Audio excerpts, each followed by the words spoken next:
Well, here's how coaching works. Is the first thing to do when you're with your client is listen completely, soulfully, fully, radically. This radical kind of listening where you are like a sponge. You're like a vacuum cleaner. You're like a black hole that's going to pull in the molecules of brilliance or pull out of the person, the client. So you're really listening with great curiosity. And you're affirming whenever possible. Now, you don't ever want to falsely affirm because then your client will lose confidence that you're telling the truth. So you only affirm what's true. But anytime you hear something that you like, you go, yeah, or good, or some kind of a nonverbal or verbal, way to go. And you spend a lot of time doing that. And then you feed back what you hear. So you don't send, you just reflect. But you don't reflect everything.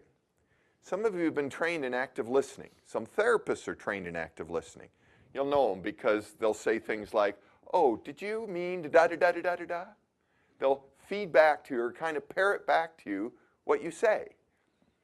Well, this is a little like that, but it's not parroting back everything. It's not summarizing or feeding back everything. It's only summarizing and feeding back celebrations or desires or action plans. Now in this case, this coaching you're going to do of each other, it's going to be in two parts. The first part is you're going to ask people to describe their future while standing in the future. So you'll listen and you'll be fully listening, and once in a while you'll give them back what you heard about their future. In other words, their desires. And that's all. You won't like give them back everything they said, and you won't give them back their action plans because it's not the time, and you won't give them back celebrations. You'll just give them back their desires. And then once in a while, if they get stuck, you'll direct them a little bit. You'll ask them to give you more. In this case, if they haven't said much about the future, and you're listening and listening and they seem kind of stuck, you'll say, well, tell me more about this future that you want. Give me some more details. Now, if you stop right there, you'll be a great coach. Now, there's more to this continuum, but that's what I'd like you to do, is just listen and affirm when you can, feedback. First of all, the desires, that's the first part of the exercise, and then later you'll feed back their action plans. And then once in a while you'll kind of encourage them to give you more. And that'll be great coaching. I'm guessing though you want to see the rest of this. So here it is quickly, but don't do it. Then, once in a while you'll actually ask the client to generate a lot more. And then you're getting kind of pushy. You're getting kind of assertive. Because the first part of this is quite non-directive. And then once in a while you'll even add to the possibilities that the client came up with. So you'll actually do a little creative piggybacking. You'll say, wow, well, if 20 of those was good, would you want to do 40? So you kind of throw out some new possibilities. And then once in a while, you present some brand new possibilities that the client didn't even think of.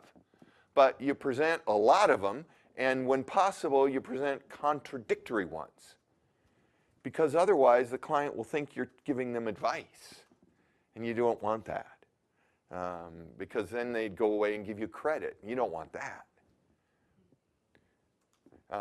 And then, sometimes though, once in a while, rarely, these go from what to do a lot to what to do almost never, is you'll present like just 3 possibilities, and once in a long while you'll teach the client something, and once in a while you'll just offer one idea.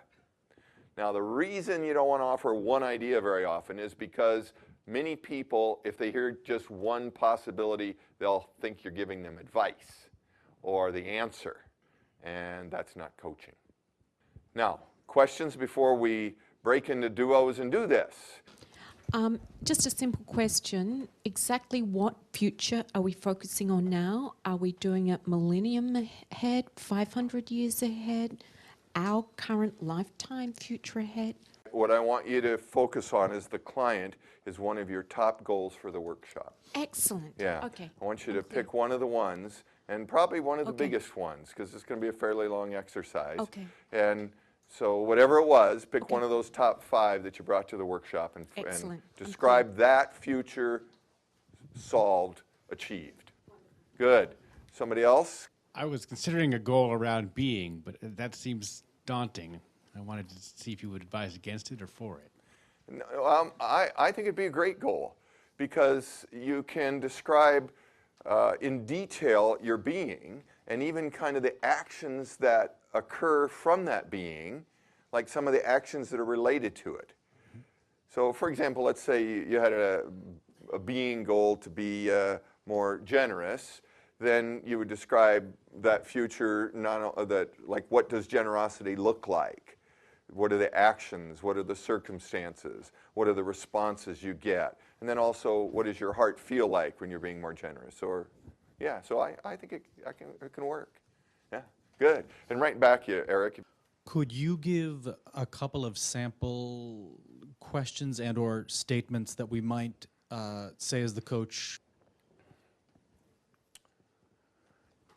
Oh, so you want, in your future, you have no stress about learning something. Good, I got it. Oh, I heard you say, and in your future, you remember things very quickly. Oh, I think you just said that now what you're able to do is to actually advertise and recruit people to your trainings because you're so comfortable with it. So whatever you hear, you just give a little quick back to them. Now, let's say that they said something and you give it back to them and they say, no, I don't want that. Don't argue. You don't even have to say, well, wait a minute, you just said that.